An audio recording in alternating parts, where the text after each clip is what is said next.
There's a pattern in history that has destroyed 3 global superpowers in the last 500 years.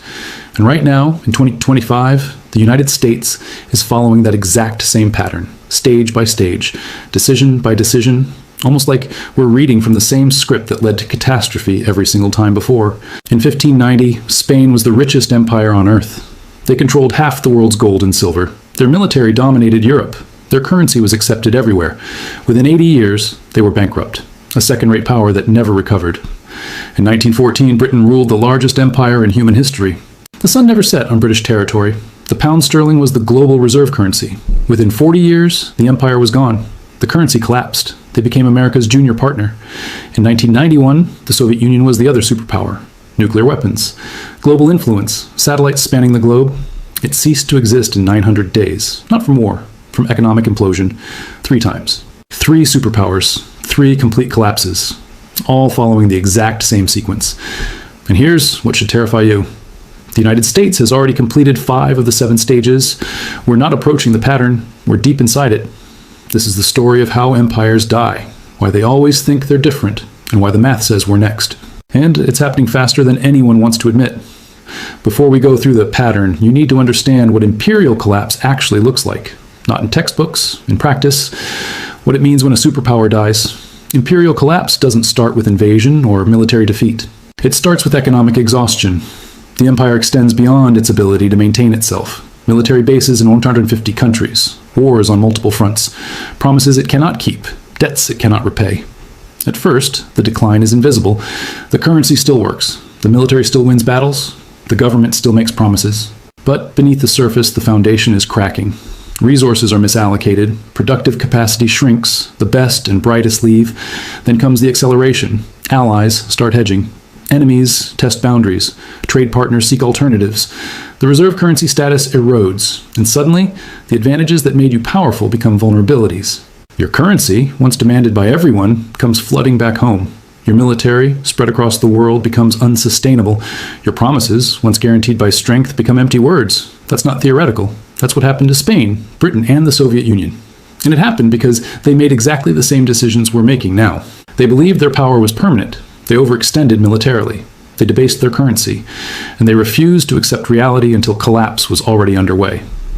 Let's look at how it actually happened 3 times, the exact same way. Let's start with the first global empire, Spain. 1500s to 1600s, this is the original blueprint. After Columbus discovered the Americas in 1492, Spain became the first true world power. They conquered the Aztec and Inca empires, seized control of the richest gold and silver mines ever discovered. By 1550, Spanish galleons were bringing home 200 tons of silver per year. By 1600, over 400 tons annually. Spain controlled the money supply of Europe. The Spanish real was the global reserve currency. Everyone wanted Spanish silver. And this is where the pattern begins, with a country that controls the money of the world and believes that makes them invincible. King Philip II, ruling from 1556 to 1598, had more money than any monarch in history, and he spent it on empire. Stage 1. Military overextension. Spain fought wars everywhere simultaneously. Against the Ottoman Empire in the Mediterranean, against France and Italy, against Protestant rebels in the Netherlands, against England's navy, wars in the Philippines, wars in the Americas. By 1580, Spain had military commitments on 4 continents. The cost was staggering. Half of Spain's revenue went to the military.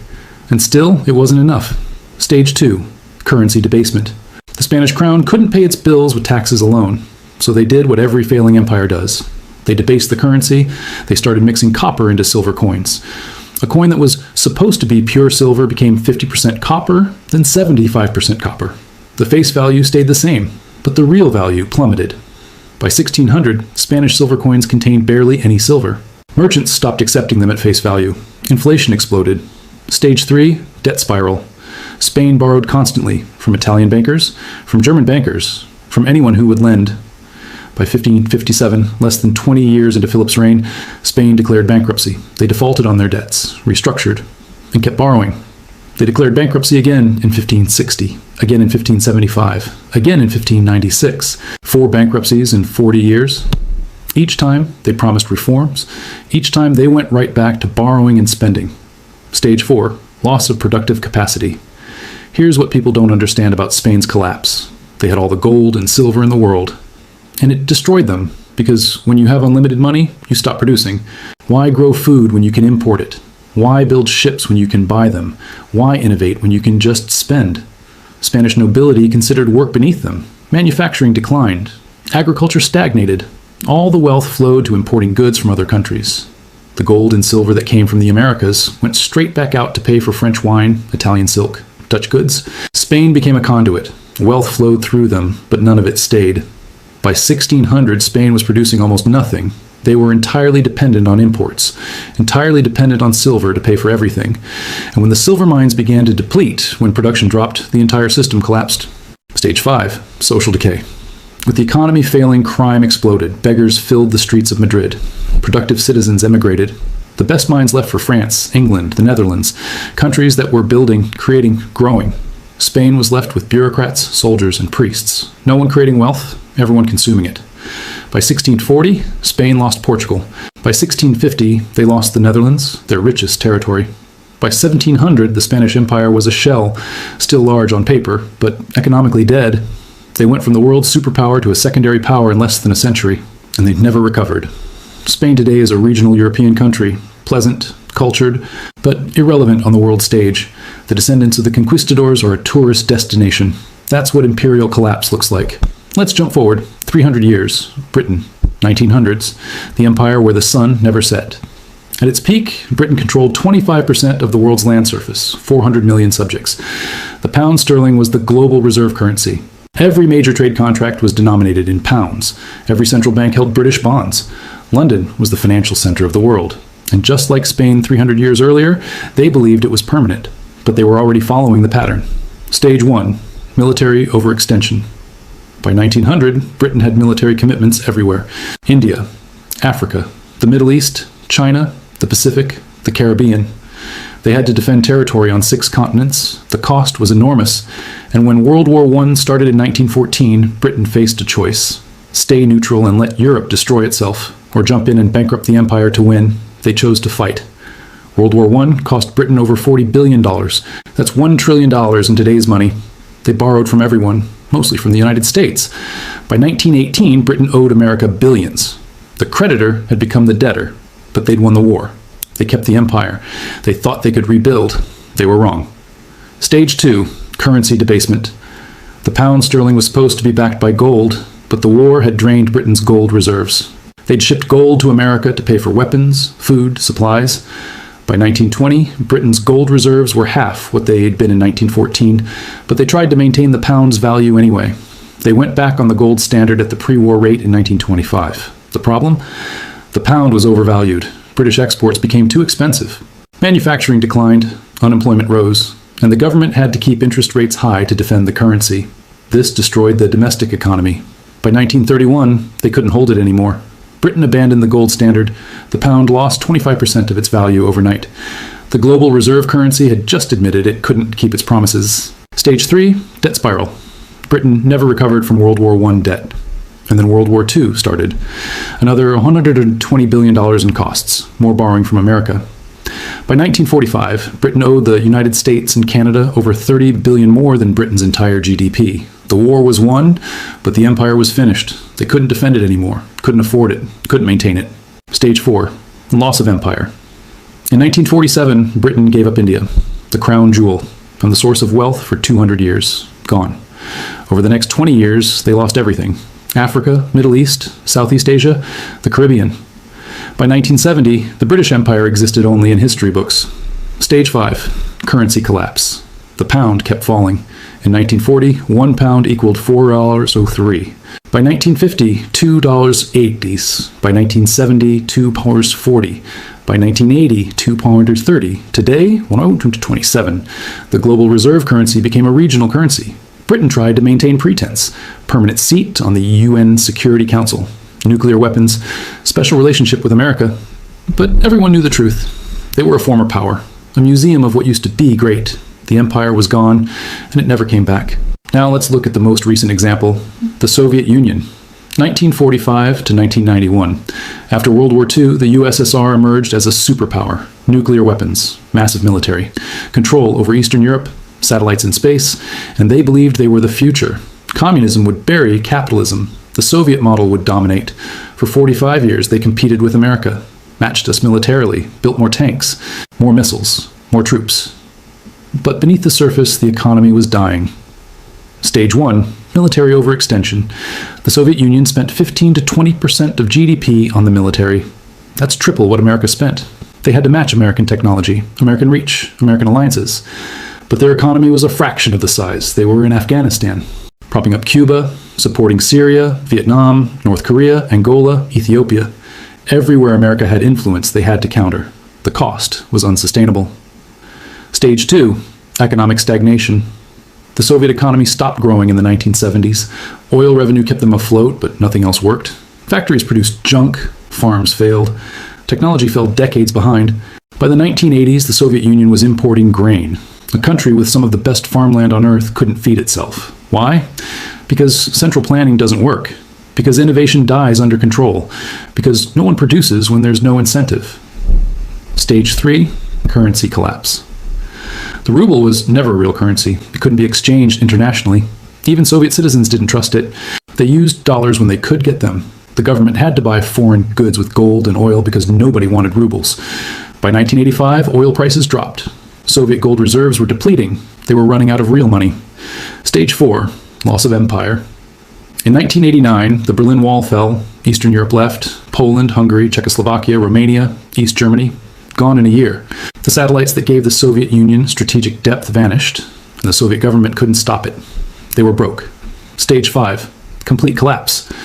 On December 26, 1991, the Soviet Union ceased to exist. 900 days from Berlin Wall to complete dissolution. No war, no invasion, just economic implosion. The military couldn't be paid. The government couldn't function. The ruble became worthless. A superpower with 30,000 nuclear weapons collapsed from internal economic failure. The pattern played out again. Overextension, currency failure, debt, loss of empire, collapse. And here's what should keep you awake at night. The United States is following the exact same pattern. Stage by stage, let me show you. Stage 1, military overextension. The United States has over 750 military bases in 80 countries. We have troops in 150 countries. We're committed to defending Europe through NATO, defending Japan, South Korea, the Philippines, fighting in the Middle East, countering China, countering Russia. Our military budget is $850 billion annually, more than the next 10 countries combined. And it's not enough. We're stretched thin, equipment is aging, recruitment is down, and we have commitments we can't fulfill. If China invades Taiwan, if Russia pushes into NATO territory, if Iran closes the Persian Gulf, we can't respond to all of it simultaneously. We're overextended. Just like Spain, just like Britain, just like the USSR. Check. Stage 2, currency debasement. In 1971, Nixon closed the gold window. The dollar became pure fiat currency. Since 2000, the money supply has increased 400%. Since 2020, we've printed over $6 trillion. The dollar has lost 98% of its purchasing power since 1971. We're not mixing copper into silver coins. We're just printing unlimited paper. The mechanism is different. The result is the same. Debasement. Check. Stage 3, debt spiral. The United States owes $36 trillion. That's 120% of GDP. Interest payments alone are approaching $1 trillion per year. We're spending more on interest than on defense. We run deficits every year. $1.8 trillion in 2024 in a growing economy. During peacetime, we borrow to pay interest on previous borrowing. That's the definition of a debt spiral. Spain defaulted 4 times. Britain borrowed until it collapsed. The USSR ran out of money. We're on the same path. Check. Stage 4, loss of productive capacity. America doesn't make things anymore. We design, we finance, we consume, but we don't produce. Our manufacturing base has been gutted. Shipped to China, Mexico, Vietnam, we import $800 billion more than we export annually. We're dependent on foreign supply chains for everything: medicine, electronics, steel, even military components. Just like Spain became dependent on imports while the silver flowed out, we're dependent on imports while dollars flow out. And just like Spain, when the money stops flowing, we're in trouble. Check. Stage 5, social decay. Trust in institutions is at all-time lows. Crime is rising. Homelessness is exploding. Drug overdoses kill 100,000 Americans annually. The best and brightest are leaving or checking out. Fertility rates are collapsing. Political dysfunction is total. We can't agree on anything, can't fix anything, can't build anything. The signs of decay are everywhere. but everyone pretends it's fine. It's not fine. Check. We're on stage 5 of 7. The Soviet Union made it to stage 5 before complete collapse. So did Britain. Spain lasted longer, but the pattern is the same. We're not at the end yet, but we're deep into the sequence. Stage 6 is loss of reserve currency status. That's when allies start diversifying, when trade moves to other currencies, when the dollar comes flooding back home because no one needs to hold it anymore. We're seeing early signs. BRICS nations developing alternatives, central banks buying gold, China and Russia trading in yuan and rubles, Saudi Arabia accepting yuan for oil. The cracks are forming. Stage 7 is collapse, not gradual decline, sudden implosion. The Soviet Union went from superpower to non-existent in 900 days. Britain lost the empire in 20 years. Spain took longer, but the result was the same. When the reserve currency fails, when the debt becomes impossible, when the military can't be funded, it doesn't decline gracefully. It collapses, quickly, brutally. And everyone who thought it couldn't happen here learns the same lesson every empire learns. It can, and it does. 3 empires followed this pattern: Spain, Britain, the USSR. Each believed they were exceptional. Each believed they were different. Each believed the rules didn't apply to them. Well, they were wrong, every single time. We're telling ourselves the same lies right now. We're different. We have technology. We have the dollar. We're America. But the pattern doesn't care about exceptionalism. The pattern is mathematical. You cannot spend beyond your means forever. You cannot maintain empire without productive capacity. You cannot debase your currency without consequences. You cannot avoid stage 6 and 7 once you've completed 1 through 5. The sequence is locked in. The only question is timing. Maybe we have 10 years, maybe 5, maybe less. But the pattern says collapse is coming. And when it comes, it won't be slow. It'll be sudden. A currency crisis that triggers a debt crisis that triggers a political crisis. Overnight, the superpower becomes a cautionary tale. The reserve currency becomes a regional currency. The empire becomes a memory. 3 times it happened before. The pattern says we're next. Since 2020, we've accelerated every stage. Printed more money, increased more debt. Extended military commitments, hollowed out production, fractured society. We're not walking the path anymore. We're sprinting down it. And the end is visible if you know the pattern.